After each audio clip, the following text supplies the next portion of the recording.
ప్రియులారా, ఈ దినం దేవుని యొక్క సన్నిధిలో గలతీయులకు రాసిన పత్రిక పరిశుద్ధ బైబిల్ గ్రంథం 1వ అధ్యాయం 4వ వచనం. మన తండ్రి అయిన దేవుని చిత్త ప్రకారము క్రీస్తు మనలను ప్రస్తుతపు దుష్టకాలములో నుండి విమోచింపవలనని మన పాపముల నిమిత్తము తన్ను తాను అప్పగించుకొనెను. దేవుడి మాట దీవించునుగాక. ప్రియులారా, తండ్రి అయిన దేవుడు తన చిత్త ప్రకారం, అవును, సర్వ సృష్టికర్త అయిన తండ్రి ఆయన తన చిత్త ప్రకారము సమస్తమును ఆయన జరిగించాడు. తన చిత్త ప్రకారమే యేసు క్రీస్తు ప్రభువుని ప్రస్తుత దుష్టకాలములో నుండి మనలను విమోచించడానికి, అంటే ఆయన చిత్తము లేకుండా, తండ్రి యొక్క చిత్తము లేకుండా ప్రభువైన యేసు ఈ భూమి మీదకి రాలేదు. అంటే ఇంకొక మాట, తండ్రి ఏమి చెబితే అదే తన కుమారుడైన క్రీస్తు జరిగించడానికి ఇష్టపడి వచ్చారు. ఇంకో మాట, తండ్రి ప్రేమించే కుమారుడని. అవును, ఆయన ప్రేమించిన ఏకైక కుమారుడైన క్రీస్తును ఈ లోకానికి ఎందుకు పంపారు అంటే మనలను కూడా ఆయన ప్రేమించారు. ఆయన మనల్ని ఏం చేశారు? ప్రేమించారు. ఎంత ప్రేమించారయ్యా అంటే తన ప్రియ కుమారుడు, తన ఏకైక కుమారుడైన క్రీస్తును మన కోసం బలిగా అర్పించడానికి ఆయన ఇష్టపడినంతగా మనల్ని ప్రేమించారు. దేవునికి స్తోత్ర. అవును, తండ్రి ప్రేమ కలిగిన వాడు. ఈ లోకములో ఉంటున్న మనము ఆ తండ్రి ప్రేమను అర్థం చేసుకోగలిగితే నువ్వు నిజంగా రక్షించబడతావు. చాలా మందికి తండ్రి ప్రేమ అర్థం కాదు. ఇప్పటికీ కూడా తండ్రి యొక్క ప్రేమ తెలియని స్థితిలో ఉన్నారు. ఇంకో మాట చెప్తాను, భూమి మీద మనకు కూడా శారీరకంగా కొంత ఆలోచన చేస్తే మనకి తండ్రి ఉన్నాడు. ప్రతి ఒక్కరికి ఒక శరీర సంబంధమైన తండ్రి ఉన్నాడు. ఈ తండ్రి ప్రేమను కూడా ప్రతి బిడ్డ ఏం చేయాలి? అర్థం చేసుకోవాలి. తండ్రి అయిన దేవుని ప్రేమను అర్థం చేసుకోవటం లేదు చాలామంది. వారు ఎవరికి పుట్టారో లేక వారు ఎవరు వలన పుట్టారో శరీర సంబంధంగా ఆ తండ్రి ప్రేమను కూడా చాలామంది ఏం చేయలేదు, అర్థం చేసుకోవటం. అసలు తండ్రే లేకపోతే నువ్వు ఎలా వచ్చావు? ఒక కుటుంబానికి ఫౌండేషన్ ఎవరో? తండ్రి. తండ్రి లేకుండా ఎవరో జన్మించరు. చాలామంది ఒక మాట అంటారు, దేవుడు లేడు, దైవం లేదు అంటారు. ఎప్పుడైనా విన్నారా? అంటుంటారు. నిజం.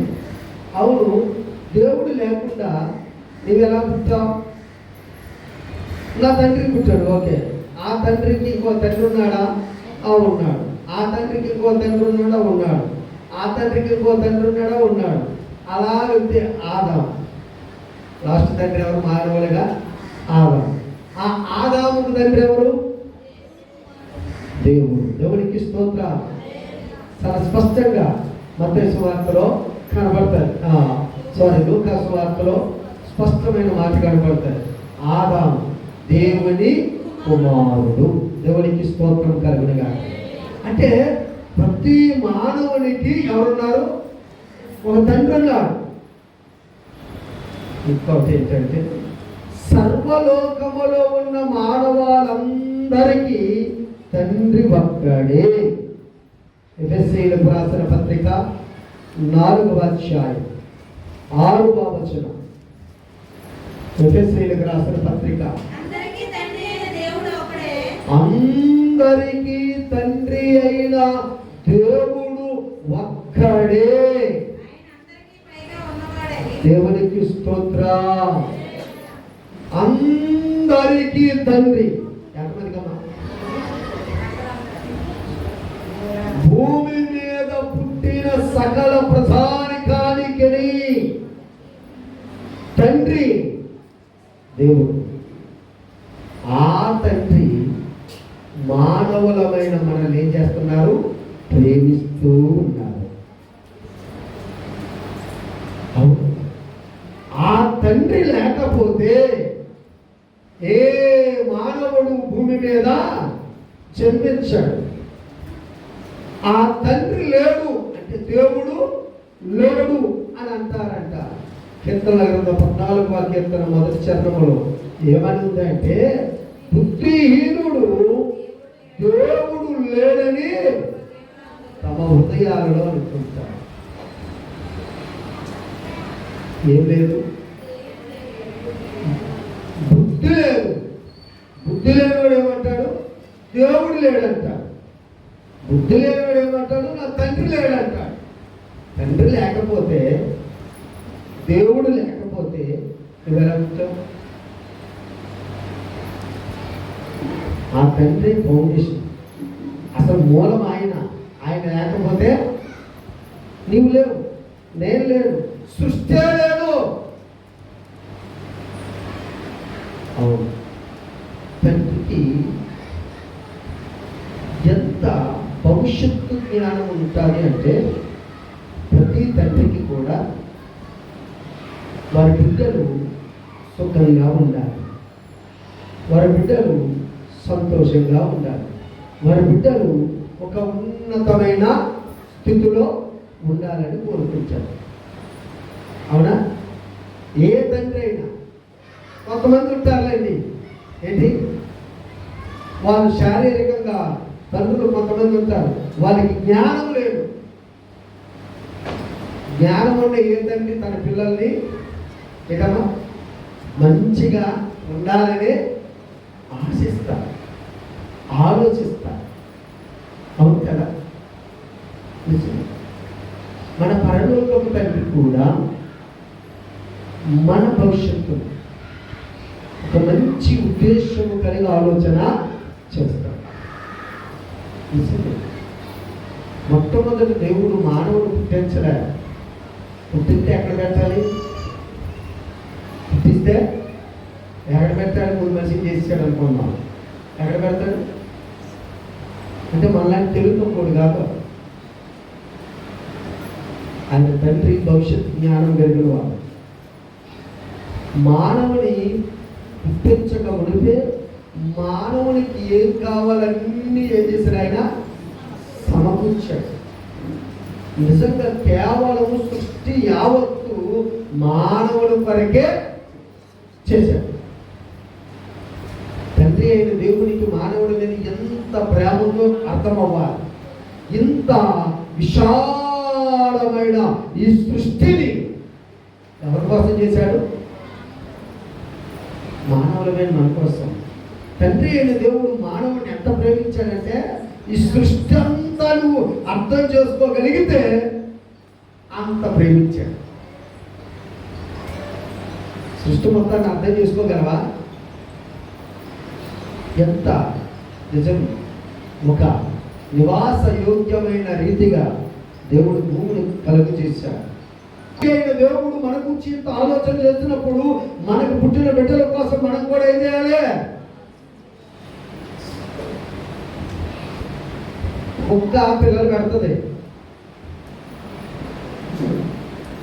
ఏం చేస్తుంది?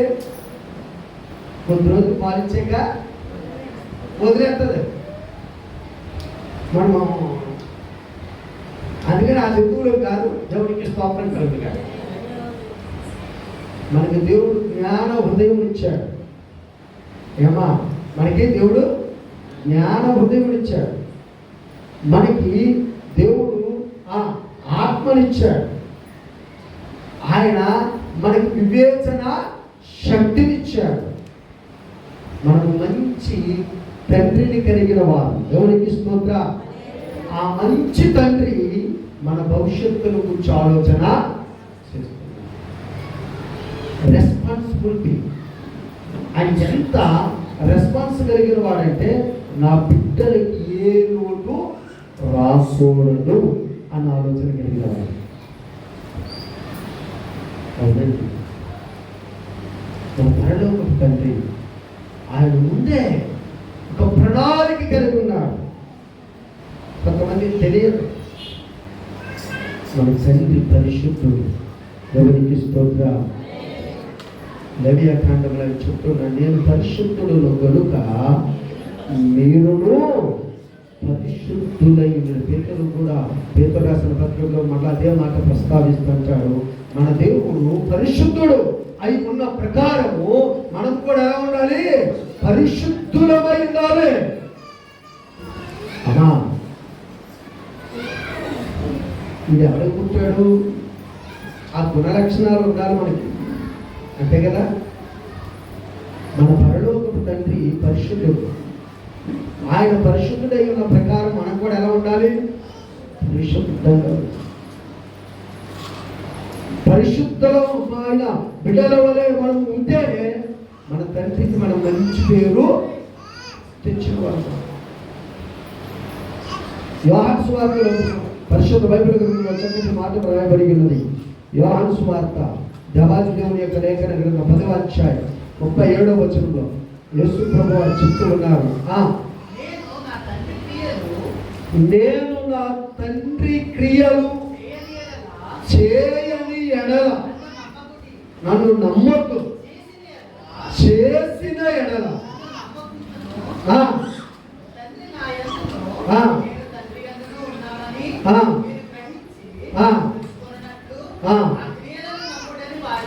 అది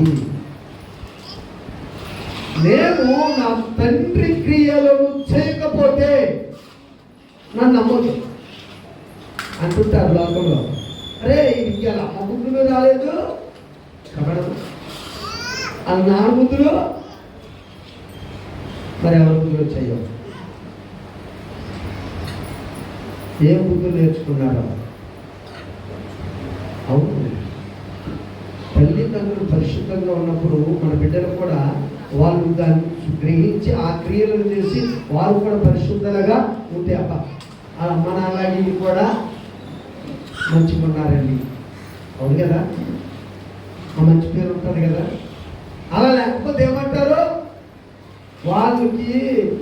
వాళ్ళైతే ఇంట్లో నుండి బయటికి రాలేదండి, వాళ్ళు అసలు ఎంత మంచోలో వాళ్ళ కడుపులో అమ్మ వాళ్ళ కడుపులో అంటారు కదా. మన బిడ్డలు అలా ఉండకుండా తండ్రి అయిన దేవునికి ఎట్లా కుమారుడైన క్రీస్తు లోబడ్డాడో మన బిడ్డలు కూడా దేవాది దేవుని వాక్యానికి లోబడితే వాళ్ళు పరిశుద్ధులుగా ఉంటారు. అప్పుడు తండ్రిని మహిమపరిచే వారం అవుతాం. మనల్ని బట్టి తండ్రి దుఃఖపడకూడదు. దుఃఖపరిచే పిల్లలు కొంతమంది ఉన్నారు. అప్షాలు పేరు ఏదమ్మా? తండ్రితో సమాధాన పడువాడు. పేరు తండ్రితో చేసిన పనేంటి? తండ్రితో యుద్ధం చేసినాడు. తండ్రిని చంపాలనే దురుద్దేశము కలిగిన గుణము. వాడి పేరు ఒకటి, వాడు జీవించే ప్రవర్తన వేరు. చూసారా ఎంత దారుణం. అసలు ఒక తండ్రి లేక ఆ తండ్రికి ఉన్న ఆశ ఏమిటి? తన బిడ్డలు ఒక్క మంచి తండ్రికి పేరు తెచ్చే బిడ్డలుగా ఉండాలి. అంటే తండ్రి క్రియలనే పిల్లలు కూడా చేసి ముందుకు సాగాలి. అప్పుడు తండ్రి ఏం చేస్తాడు? సంతోషిస్తాడు. ఇతడు నా ప్రియ కుమారుడు, ఈయన యందు నేను ఆనందించుచున్నాను. చప్పట్లు సరిపడమా? ఏ తండ్రి అలాగ అనుకుంటాడు? అమ్మా పిల్లలు, మీ తండ్రి మిమ్మల్ని బట్టి నా బిడ్డలండి, నా బిడ్డలను బట్టి నాకు చాలా ఆనందంగా ఉంది అన్న దానికంటే ఆస్తి కాదు, ఐశ్వర్యం కాదు, డబ్బు కాదు, బంగారం కాదు, అంతకంటే ఆనందించేది లేదు. తండ్రి అయిన దేవుడు ప్రభువైన యేసును బట్టి అంతగా ఆనందించాడు. ఎంతగా ఆనందించడం కదా? ఆయన స్వయంగా చెప్పారు, బట్టి నీ తండ్రి ఏం చేయాలి? ఎందుకంటే చెప్పండి, ఆనందించే స్థితిలో నువ్వు జీవించాలి. తండ్రిని సంతోషపెట్టే వ్యక్తులుగా, తండ్రిని ఆనందపరిచే వ్యక్తులుగా, తండ్రికి ఘనత వచ్చే రీతిగా పిల్లలు. కొలస్సీయులకు రాసిన పత్రికలో అపోస్తలుడైన పౌలు కొలస్సీయులకు రాసిన పత్రికలో 3వ అధ్యాయంలో అని చెప్తూ ఉన్న మాట, పిల్లలారా అన్ని విషయాలలో మీ తల్లిదండ్రులకు లోబడండి. మీ తల్లిదండ్రుల మాట వినుడి. అది ఇది ప్రభువును బట్టి మెచ్చుకొనదగినది. ఆమేన్. విన్నారా? ఎన్ని విషయాల్లో? అన్ని విషయాలలో మనం ఏం చేయాలి? తల్లిదండ్రులకు లోబడాలి. తల్లిదండ్రుల మాట అవును. తండ్రి నిన్ను ఎంత ప్రేమిస్తున్నాడో, తండ్రి నీ కొరకు ఎన్ని ఆలోచనలు కలుగున్నాడో, తండ్రి నీ భవిష్యత్తు కొరకు ఎంత కష్టపడుతున్నాడో, ఆ తండ్రిని నీవు కూడా ఏం చేయాలి? అర్థము చేసుకో. ప్రతి వ్యక్తి అన్ని విషయాలలో కూడా డాడీ అన్నింటారు, కానీ ఈ విషయంలో మాత్రం ఏ విషయం? ఆ ఒక్కటే. కొంతమంది యేసు ప్రభు దగ్గరికి ఒక ఆయన వచ్చాడు. చాలా మంది ఆశ ఉంది, ఆ ఒక్కటే. ఏంటమ్మా? ఒక్కొక్కరికి ఒక్కొక్కటి ఉంటుంది. ఏంటి? లోబడని తత్వం, మాట వినని తత్వం, నా తండ్రిని ఎదిరించే తత్వం, తండ్రికి ఎదురు చెప్పే తత్వం, తండ్రికి ఏంటండి చెడ్డ పేరు తెచ్చే జీవితం. అలా ఉండకూడదు. తండ్రి దీన్ని బట్టి దుఃఖపడకూడదు. నీ కొరకు ఎంతో ఆశలు కలిగి ఉన్నాడు, ఎంతో ఆశ కలిగి ఉన్నాడు తండ్రి. ఆయన ఆశల్ని నువ్వు నిరాశ చేసి, ఆయన ఆశకి నువ్వు ఆటంకం తెచ్చి ఆయన కృంగా తీసేస్తున్నావా? నీ తండ్రి నిన్ను ఎంత ప్రేమించాడు, ఎంత ప్రేమించారంటే ప్రభు అయిన యేసుకు చక్కటి ఉదాహరణ చెప్పారు. ఒక తండ్రికి ఇద్దరు కుమారుడు.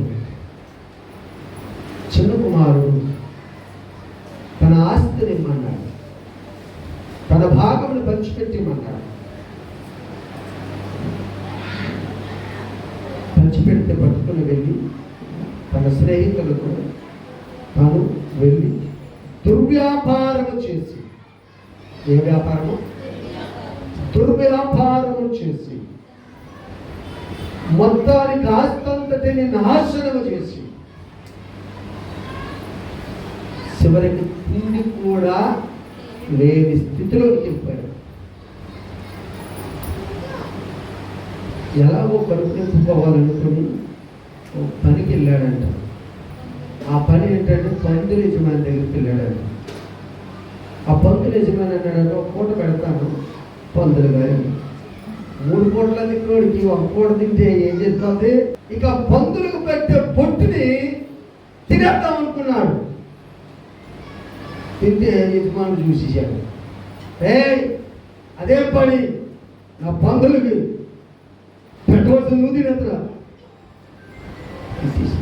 అప్పుడు గుర్తొచ్చిందండి. ఎప్పుడు ఏం గుర్తొచ్చింది? నా తండ్రి ఇంట అనేక మంది పనివారు వారికి సమృద్ధమైన ఆహారం అక్కడ ఉంది. నేనేంటి పరిస్థితి? నేను కనీసం వెళ్ళి తండ్రి ఒక పనివాడిగా అయినా నన్ను చేర్చుకొని బతిలాడుతాను, క్షమించమంటాను అని మనసులో పశ్చాత్తాప పడి వెళ్ళాడట. ఆమెను దూరంలోనే చూసి తండ్రి పరిగెత్తి వెళ్ళి కౌగలించుకున్నాడు. దేవునికి గట్టిగా స్తోత్రం చెప్తామా? తండ్రి ప్రేమ అటువంటిది. నువ్వు ఎంత భ్రష్టుడు అయినా, నువ్వు ఎంత పనికిమాలినవాడు అయినా, నువ్వు ఎంత తండ్రికి చెడ్డ పేరు తెచ్చినాడు అయినా, అయ్యో తప్పైపోయింది, ఇక నుండి బాగుంటాను, అయ్యా నేను క్షమించంటే తండ్రి అయిన దేవుడు నిన్ను ప్రేమించి, నిన్ను ఆదరించి, నీ కొరకు ఆయన చేతులు చాచి నిన్ను కౌగలించుకొని ఆయన రక్షిస్తాడు. అవును, అంత ప్రేమ కలిగిన వాడిని యేసయ్య.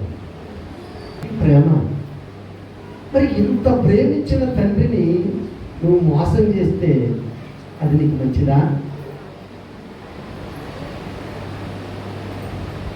అది నీకు యోగ్యమా? ఒకసారి ఆ తండ్రిని మనము మోసగించే స్థితిలో ఉన్నామేమో. ప్రేమించిన తండ్రిని సరి చేసుకోవాలి. మన తండ్రి మనల్ని ఎంతగా ప్రేమిస్తున్నాడంటే మనం ఉన్నతమైన స్థితిలో ఉండాలని ప్రేమిస్తున్నాడు. దేవునికి స్తోత్రం కలుగునుగా. ఎంత ఉన్నతమైన స్థితిలో ఉండాలని ఆయన ఆశిస్తున్నాడంటే ద్వితీయోపదేశకాండం 28వ అధ్యాయం 13వ వచనం 14వ వచనం.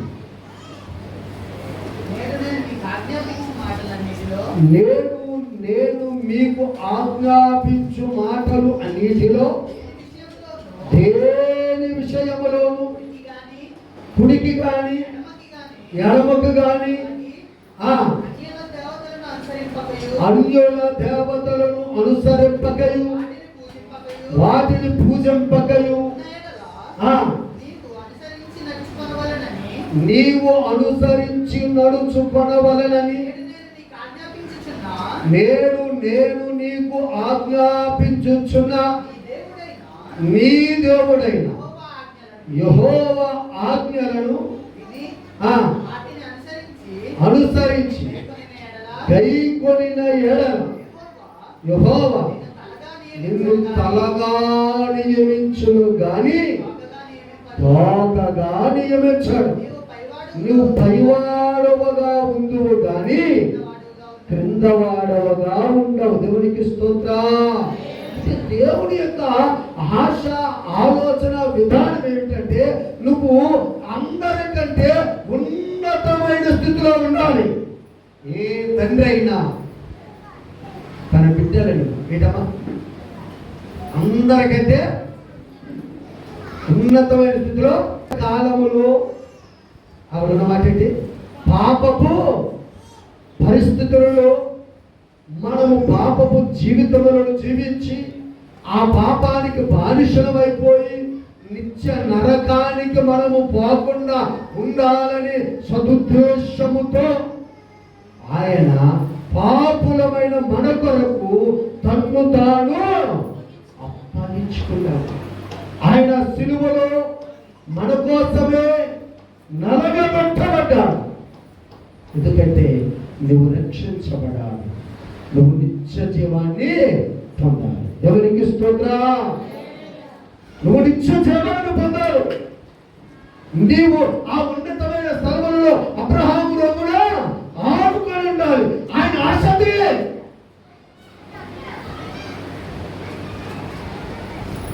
నిత్య నరకానికి నీవు పోవటం ఆయనకి ఇష్టం లేదు. తండ్రి అయిన దేవునికి అది ఇష్టం లేకే తన కుమారుడైన యేసును నలగగొట్టుటకైనా ఇష్టపడ్డాడు. ఎందుకంటే ఆయన నలుగుట వలన ఈ భూప్రపంచం మీద ఉంటున్న సకల ప్రసారికము రక్షించబడుతుంది. అయితే చాలు, నా బిడ్డను నలగొట్టడానికైనా నేను ఇష్టపడతానని ఆయన ఇష్టపడ్డాడు. ఆ తండ్రి అయిన దేవుడు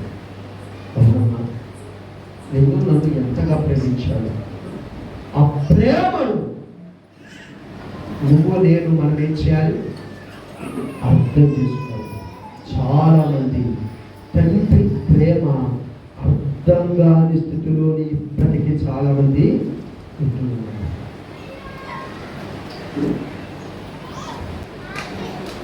ఆయన మన కొరకు ఆ సిలువను మోయుటకైనా ఇష్టపడ్డాడు. ఎందుకంటే నా బిడ్డలు రక్షించబడాలి. అవును, నీకోసమే, నా కోసమే, మన కోసమే, మన ప్రభువైన యేసు కూడా ఆయన భరించాడు. ఇంకా నీవు తప్పులు చేస్తూ ఉంటే ఆ గాయాలను రేపే వ్యక్తిగా ఉంటూ ఉన్నాం. హెబ్రీయులకు రాసిన పత్రిక 6వ అధ్యాయం పరిశుద్ధ బైబిల్ గ్రంథంలో దేవాది దేవుని యొక్క లేఖన భాగంలో కనబడుతున్నది. అవును, ఒకసారి వినియోగించబడి దేవుని దివ్యవాక్యమును రాబోవు యొక్క సంబంధమైన శక్తుల ప్రభావం అనుభవించిన తరువాత తప్పిపోయిన తమ విషయము దేవుని కుమారుని మరలా సిలువ వేయుచు బాహాటముగా ఆయనను అవమానపరచుచున్నారు. అమ్మా, యేసును గురించి విని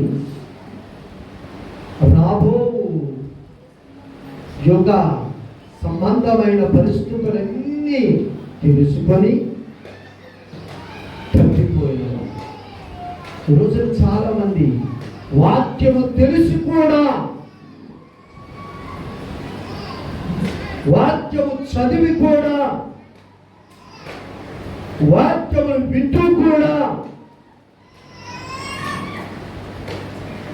దేవునికి విరోధముగా ఆయన నామాన్ని అవమానపరిచే రీతిగా జీవిస్తూ ఉన్నారు. అట్టి వారు క్రీస్తు ప్రభువును మరలా మరలా బాహాటముగా సిలువ వేస్తున్నారు. ఒకసారి బాధ పెట్టడం చాలదా? మరలా మరలా నువ్వు బాధ పెట్టడమేనా? ఇదేనా నువ్వు అర్థం చేసుకున్నావు? ఇదేనా నువ్వు గ్రహించావు? ఇదేనా నువ్వు తెలుసుకునేది? తండ్రిని గురించి అవును, శారీరక తరపున కూడా ప్రతి తండ్రి తన బిడ్డల సుఖము కొరకు ఎన్నో కష్టాలు పడుతున్నారు, ఎన్నో శ్రమలు పడుతున్నారు. అనుకూడదు కానీ పిల్లలు తినాలనే ఉద్దేశంతో తిండి మానేసి కొంతమంది తల్లిదండ్రులు తెచ్చేవాళ్ళు ఉన్నారు. వాళ్ళు ఆకలితో ఉండి, వారు బాధల్లో ఉండి, వారు కష్టంలో ఉండి, వారు కడుపు మార్చుకొని వారి పిల్లలను పెడుతూ పోషిస్తున్నారు. ఇంత పెంచిన తర్వాత నువ్వు పెద్ద మరలా వాళ్ళు బాధ పెడితే ఎంత బాధ, అది ఎంత వేదన. అవును, అప్పుడు వస్తారు, అప్పుడు ఖచ్చితంగా జ్ఞాపకం వస్తాడు. ఇది ఎంత కష్టపడి పెంచాను నేను, ఈ అమ్మని ఎంత కష్టపడి పెంచాను నేను.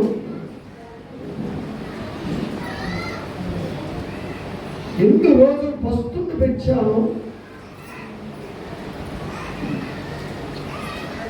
ఇదా మీరు అర్థం చేసుకునేది? నీ తల్లి నీ తండ్రి నీ కొరకు ఎంత వేదన చెందుతున్నారో అర్థమవుతుందా?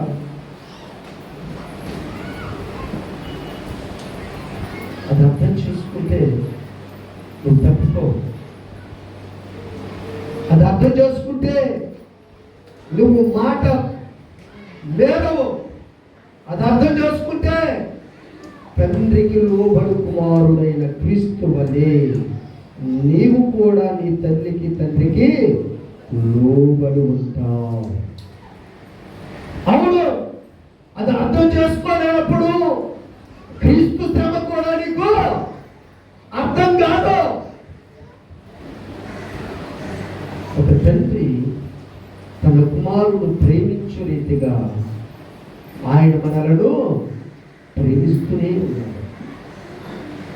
తండ్రి ప్రేమలో పిల్లరా ఏ స్వార్థము ఉండదు.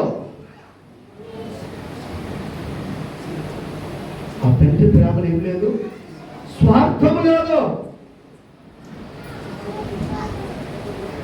పరిశుద్ధ బైబిల్ గ్రంథంలో అపోస్తలుడైన పౌలు ఎంతో స్పష్టంగా చెప్తూ ఉన్నాడు, ఆ ప్రేమ దబ్బముగా ప్రవర్తించదు, ఆ ప్రేమ ఉప్పొంగదు, ఆ ప్రేమ మత్సరపడదు, ఆ ప్రేమ కల్మషము లేని తండ్రి ప్రేమ. తండ్రే కానీ ఇవి కలిగి ఉంటే ఏ బిడ్డ బతుకుంటాడు. తండ్రి అయిన దేవుడికి ఆయన ఎంత ప్రేమ చూపిస్తున్నాడంటే ఆయన కల్మషము లేని ప్రేమ. ఆ తప్పిపోయిన కుమారుడు దగ్గర ఉన్న అన్నయ్య అదే మాట అన్నాడు, నేను మా నాన్నతో ఎప్పుడు ఉండబట్టున్నాను, నా కొరకు ఒక్కసారి విందో చేయలేదు. కొంతమంది ఇలాగే ఏమనుకుంటారు, తండ్రిని అపార్థం చేసుకుంటారు. అమ్మా, తండ్రిని అపార్థం చేసుకొని నా కొరకు ఒక్కసారి నువ్వు పరిచయం చేయలేదు, ఆడేమో మొత్తం నాశనం చేసేసాడు, వాడేమో మొత్తం పాడు చేస్తాడు, ఆస్తంతా నాశనం చేసి వచ్చినాడికేమో ఇది చేస్తున్నాడు అని పంపట్టాడు. తండ్రి అన్నాడంటే, నాన్న నీవైతే ఎల్లప్పుడూ నాకనే ఉంటా, నీ ఇష్టం, నీకేం కావాలంటే వద్దంటాను. దేవుడికి స్తోత్రం కలుగును గాక. అది అర్థం కాదు కొంతమందికి. ఎందుకంటే వాడు చనిపోయి బతికాడు, వాడు తప్పిపోయి వచ్చాడు, వాడు నాశనం అయిపోయి రక్షించబడ్డాడు. అవును, ఒక పాపి విషయంలో కూడా ప్రభువైన యేసు అంతే ప్రేమ చూపుతున్నాడు. ఇప్పటి వరకు వాడు మిమ్మల్ని నాశనం చేశాడని, మిమ్మల్ని తిట్టాడని, మిమ్మల్ని దూషించాడని, మిమ్మల్ని అవమానపరిచాడని, అయితే ఇప్పుడు నా కుమారుడే. ఎవరికి స్తోత్రం చెప్పడానికి ఇష్టపడతా. అననీయ అనే వ్యక్తి సౌలు పౌలుగా రక్షించబడే టైంలో దేవాది దేవుడు దర్శనమిచ్చి, అననీయ, సౌలు అనే వ్యక్తి తార్సు వాడైన ఆ తిన్నని వీధిలో కనిపెట్టి ప్రార్థన చేస్తున్నాడు. అపోస్తలుల కార్యగ్రంథం 9వ అధ్యాయం దేవాది దేవుని యొక్క లేఖన భాగంలో కనబడుతున్నమాట. వెళ్ళి అతని కొరకు నీవు ప్రార్థన చేయి. ప్రభువా, అతడు యెరూషలేములో నీ ప్రజలను చంపేవాడు. ఇప్పుడు కూడా దమస్కోలో ఉన్న సంఘాన్ని నాశనము చేయాలి, పాడు చేయాలని ఉద్దేశంతో వచ్చాడనే సంగతి నాకు తెలిసింది. ఇప్పుడు నేను వెళ్ళి వాడికి ప్రార్థన చేయాలా? ఒకసారి కొద్దిగా ఆలోచించిన ఆయన ఎవరు చెప్తున్నాడు? ఎవరు చెప్తున్నాడు? ఆయన తిరిగి దేవుడికే, ప్రవక్త వల్ల. ఆయన ఎవరు? ప్రవక్త. కొన్నిసార్లు అండి మన తెలివి ఎంత గొప్ప అయిపోతారు అనుకున్నారా? దేవుడికి ఎవరికవా? దేవుడికే ఎందుకు చెప్తారు? అసలు నీకు తెలిసాడు ఆయన ఎవరికి? దేవుడికి లేదు. దేవుడికి పాపం తెలియదు. అన్ని ఈడికే తెలుసు, అన్ని ఎవరికే తెలుసు. ఎంత వాగేస్తారో.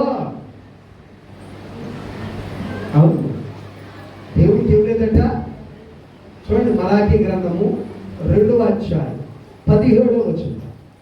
మలాకీ గ్రంథం 2వ అధ్యాయం. యెహోవాను ఆయాస పెట్టుచు, దేని చేత ఆయనను ఆయాస పెట్టుచున్నామని మీరు అడుగుచున్నారే? దుర్మార్గులు యెహోవా దృష్టికి మంచివారు, వారి యందు ఆయన సంతోషపడును, లేక న్యాయకర్త అయిన దేవుడు ఏమైపోయాడని చెప్పుకొనుట చేతనే. చూసారా? దేవుడికి ఎవరిష్టమాట అంటారంట. అవును, ఇష్టమే. వాళ్ళు మారు మనసు పొంది రక్షించబడితే ఆయనకి ఇష్టమే. దేవునికి స్తోత్రం. అవును, వాళ్ళు మారు మనసు పొంది రక్షించబడితే ఆయనకి ఇష్టమే. వాళ్ళు దుర్మార్గంగా ఉంటే ఆయనకి ఇష్టం కాదు. దుర్మార్గులై, నీచులై, నికృష్టులై చచ్చిపోయి నిత్య నరకానికి పోవటం వల్ల ఆయన సంతోషించాడు. యేసుకేలు గ్రంథం 18వ అధ్యాయంలో ఉంటున్న మాట ప్రకారం దుర్మార్గుడు తన దుర్మార్గతను బట్టి మరణించడం వలన దేవుడు సంతోషించడు. కానీ ఆవిడ మారు మనసు పొంది రక్షించబడటం వలన, నీతిమంతుడిగా మారటం వలన, ఆయన జీవము పొందటం వలన సంతోషిస్తాడు.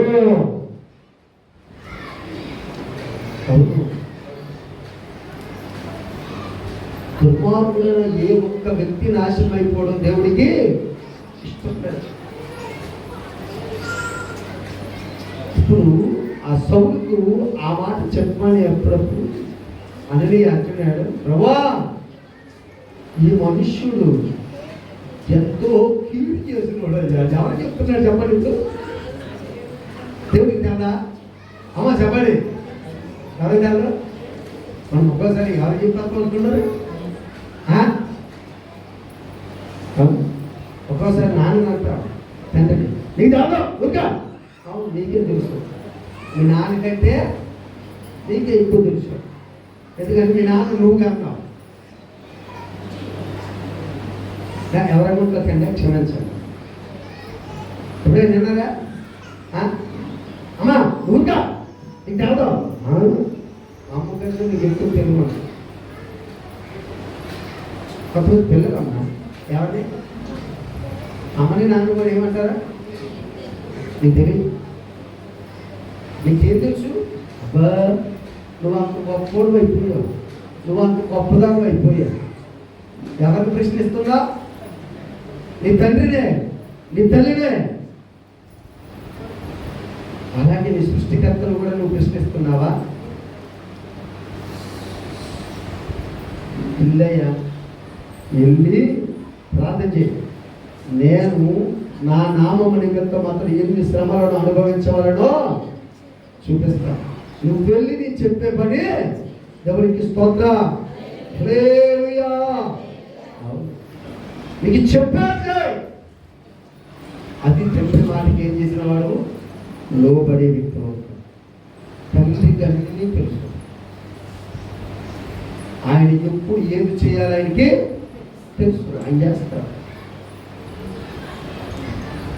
కొంతమంది 15 సంవత్సరాలకే ఏడమ్మా పెళ్ళిళ్ళు కావాలట. రే నీ వయసు ఎంత అంటాడు. అవును, చిన్న వయసులోనే ఆ స్పీడ్. నీ వయసు ఎంత, నువ్వెంత? అప్పుడు నీ పెళ్లి వయసు వచ్చిందా? ఎవరు మొత్తం నాకు కావాలి. 2 కావాలి. 2 వేస్తే ఏమవుతాడు? ఉడిపోతాడు. ఎప్పుడు ఏం చేయాలో ఏంటమ్మా తండ్రికి తెలుసు. అలాగే మన పరమ తండ్రికి కూడా తెలుసు ఎప్పుడు ఏది ఎవరికి ఇవ్వాలో ఏం చేయాలో. దేవునికి స్తోత్రం. ఆయన తగిన కాలంలో ఎప్పుడమ్మా ఇస్తాడు? ఆయన తగిన కాలం. ప్రతి దానికి ఒక సమయం ఉంది. నువ్వు తొందరపడిపోవటం మంచిది కాదు. నువ్వు కంగారు పడిపోవటం మంచిది కాదు. దానివల్ల కొన్ని అనార్థాలు నీకు రావచ్చు. దానివల్ల కొన్ని నష్టాలు వస్తాయి, కొన్ని కష్టాలు వస్తాయి, కొన్ని ఇబ్బందులు వస్తాయి, కొన్ని సమస్యలు వస్తాయి. కొన్నిసార్లు నాశనమైన స్థితికి కూడా వెళ్ళిపోతావు. నువ్వు తొందరపడతావు. అది తండ్రి చిత్త ప్రకారం జరిగిస్తే, తండ్రి ఇష్ట ప్రకారం జరిగిస్తే ఆ భారాన్ని ఎవరు మోస్తారు? తండ్రి మోస్తారు. చప్పట్లో సరిపడదమ్మా. మన పరమ తండ్రి ఆయన చిత్త ప్రకారమే యేసు క్రీస్తును ఈ భూమి మీదకి. అవును, అందుకని ఆయనను మరణ సమాధిలో నుండి లేపాడు. దేవునికి స్తోత్రం. అవునండి. అపోస్తల కార్యగ్రంథం 3వ అధ్యాయం ముగింపుకు వచ్చాను. అపోస్తల కార్యగ్రంథం 3వ అధ్యాయంలో పేతురు ప్రసంగిస్తూ చక్కటి మాట చెప్తూ ఉన్నాడు. మీరు ఆయనను సిలువ వేసి చంపారు. అయితే తండ్రి ఆయన ఏం చేశాడు? మృతులలో నుండి లేపను. అందుకు మేము సాక్షులం. దేవునికి స్తోత్రం. 15వ వచనంలో ఉన్నమాట, మీరు జీవాధిపతిని చంపితిరి కానీ దేవుడు ఆయన మృతులలో నుండి లేపాడు. దేవునికి స్తోత్రం. ఆయన చిత్తమును జరిగించారు క్రీస్తు. అందుకనే ఆ తండ్రి అయిన దేవుడు ఏం చేశాడు? మృతులలో నుండి మరలా లేపాడు. ఆయన ఇష్టాన్ని చేసిన ఏ బిడ్డను దేవుడు ఏం చేయడు? విడిచిపెట్టాడు. అవును, నీ తల్లిదండ్రుల మాట, నీ తల్లిదండ్రుల ఇష్టాన్ని నువ్వు చేస్తే నిన్ను నీ తల్లిదండ్రులు ఏం చేయాలి చెప్పండి? విడిచిపెడతారా? విడిచిపెట్టరు. ఎందుకంటే నా మాట విన్నారు. ఎవరికి స్తోత్రం. అవును కదా, నేను చెప్పిన మాట విన్నారు కాబట్టి ఇప్పుడు ఆ బాధలో నేను కూడా పాల్గొంపులు పంచుకుంటాను. ఏది ఏమైనా బిడ్డలు ఆ బాధ రాకుండా నేను చూసుకోవాలని బాధ్యత వహిస్తా. అవును కదా. ఈ రోజునైనా ఆ తండ్రి ప్రేమను అర్థం చేసుకున్నాను. తండ్రి నీ భవిష్యత్తు గురించి ఎంత ఆలోచన చేస్తున్నాడో అర్థం చేసుకోండి. ఆయనకి ఏ లోటు లేకుండా చూడాలని ఎంత ప్రణాళిక కలిగి ఉన్నాడో ఆలోచన చేయండి. ఆయన అందుకొరకే మన కొరకు ఒక స్థలాన్ని కూడా సిద్ధం చేశాడు. ఏం చేశాడమ్మా? ఏం చేశాడు? ఒక స్థలాన్ని సిద్ధం చేశాడు. ఆయన నుంచి తీసుకొని వెళ్తాను. ఈ భూమి మీద ఉన్నప్పుడు ఆయన ఇష్టంగా బ్రతుకుతాం. ఆయన చెప్పిన ప్రతి మాట ప్రకారం జీవించడం.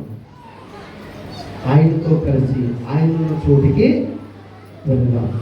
దేవుడు అటువంటి మంచి సిద్ధపాటును తండ్రి మాటకు లోబడిన క్రీస్తు వలె, తండ్రి మాటకు లోబడిన బిడ్డల వలె మనమందరం ఉంటూ తండ్రిని గౌరవించే వ్యక్తులుగా ఉంటాం.